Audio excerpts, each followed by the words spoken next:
My neighbor's husband worked for the government and often traveled. Sometimes, he'd bring along his wife and their 11-year-old daughter. This time, they went to a remote part of West Bengal and stayed in a massive, old guest house.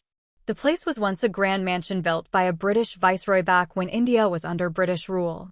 After the British left, the government turned the mansion into a guest house for officials. The building stood isolated, surrounded by dense woods. Only 2 caretakers looked after it. Soon after settling in, the young girl, curious and adventurous, began to explore the quiet, winding corridors. The halls were filled with shadows, and the air was thick with the scent of old wood and forgotten stories.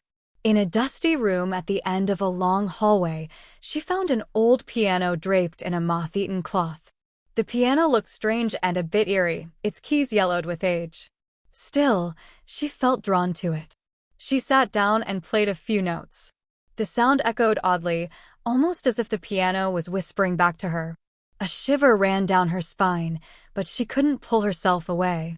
Later, at dinner, she told her parents about the piano and how she wished she could learn more tunes. Her father, intrigued, thought it would be wonderful to move the piano to the dining hall so everyone could enjoy it. When he mentioned this to the caretakers, their faces went ashen. They stammered that the piano had been locked away for decades. They explained that the piano belonged to the Viceroy's wife, who was said to be a talented musician. After a tragic accident claimed the life of their only child, she became reclusive, spending all her time playing haunting melodies that echoed through the mansion. One night, she vanished without a trace. The grief-stricken Viceroy ordered her belongings sealed in a room on the first floor, and the door hadn't been opened for more than 70 years. No one had the key, and no one dared to look for it. Hearing this, a chill settled over the family. The girl insisted she had not only found the room, but played the piano inside. Her description matches the room perfectly. The caretakers whispered that her spirit still roamed the halls. That night, as darkness enveloped the mansion, strange sounds filled the air. Soft piano notes drifted through the corridors, weaving with the howling wind. Unable to shake the feeling that they were not alone, the family decided they couldn't stay another night. They packed hurriedly and left the mansion.